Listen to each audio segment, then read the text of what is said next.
एक नया और बहुत ही इंटरेस्टिंग टॉपिक है। ये टॉपिक अगर आप लोग अच्छे से समझ जाओगे तो पूरा 11th, 10th और मेडिकल में भी काम आएंगे। तो हार्ट क्या होता है बेटा? हार्ट कुछ नहीं, एक पंप जैसा होता है। सबके घर में जैसे पंप रहते हैं, पंप चालू करने के बाद जैसे पाइपलाइन से वाटर पूरा घर में सप्लाई होता है, हार्ट भी ऐसे एक पंपिंग ऑर्गन है जिससे क्या होता है, blood through out the body circulate करते हैं। लेकिन अभी आप लोग पूछोगे तो पंप के साथ तो पाइपलाइन जुड़ा रहता है, तो हार्ट के साथ कहाँ पे पाइपलाइन जुड़ा है?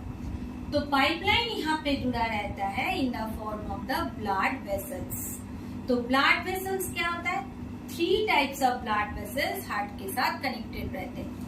एक आर्टरी होता है जो ऑलवेज ऑक्सीजनेटेड ब्लड कैरी करते हैं, एक वेन होता है जो डीऑक्सीजनेटेड ब्लड कैरी करते हैं, और एक कैपिलरीज होते हैं। अभी हम लोग नेक्स्ट टॉपिक में चलते हैं, कैसे ब्लड को सर्कुलेशन ब्लड में होता है। तो सबसे पहले हम लोग देख रहे हैं हार्ट का 4 चेम्बर्स। तो ऊपर वाले 2 चेम्बर्स को हम लोग बोलते हैं एट्रियम और ऑरिकल, और नीचे वाले को 2 बोलते हो हम लोग वेंट्रिकल। तो अभी हम लोग यहाँ पे जो लेफ्ट राइट ऐसे लिखी हूँ वो अपने अपने हार्ट के हिसाब से, ऐसा नहीं है बच्चों की मैं आपका हार्ट देख रही हूँ तो उस हार्ट के हिसाब से आपका हार्ट राइट साइड होगा, लेकिन अपने हिसाब से आपका लेफ्ट साइड हो जाएगा। तो आप सबको पता है लंग्स क्या करते हैं? लंग्स आपका ऑलवेज ऑक्सीजन लेते हैं लंग्स से, और हम लोग कार्बन डाइऑक्साइड बाहर छोड़ते हैं।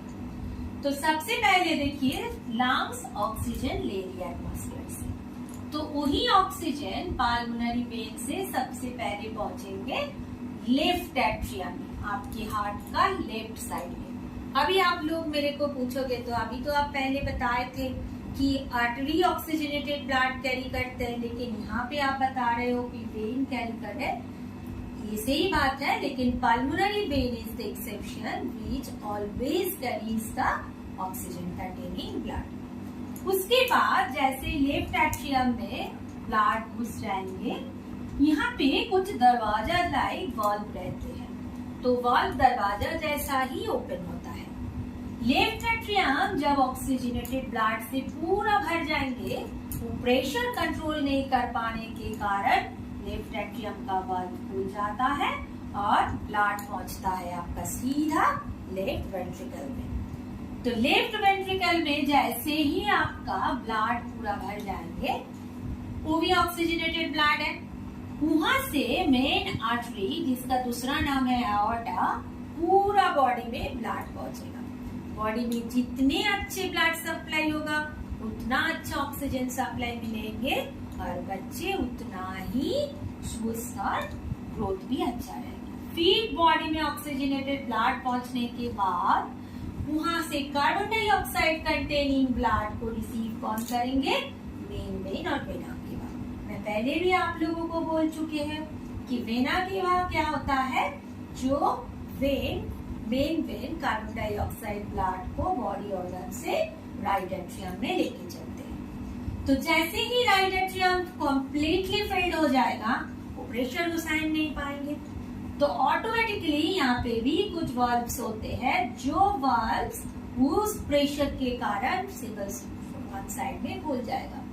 Then the carbon dioxide blood reaches to the right ventricle. तो राइट वेंट्रिकल में पहुंचने के बाद वहां से क्या होता है, आपका ब्लड थ्रू पल्मोनरी आर्टरी, यहाँ पे भी एक्सेप्शन है, artery carries the oxygenated blood, but it is the biggest exception कि pulmonary artery carries the CO2 containing blood or deoxygenated blood in the lungs.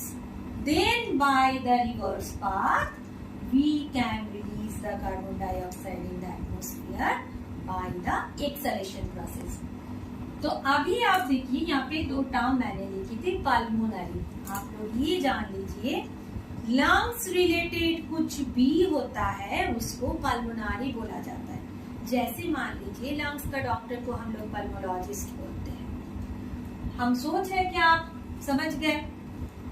अभी हम लोग पहुंचते हैं कि आप लोग ये अच्छे से समझ गए तो मेरा चैनल को जरूर लाइक एंड सब्सक्राइब कीजिए।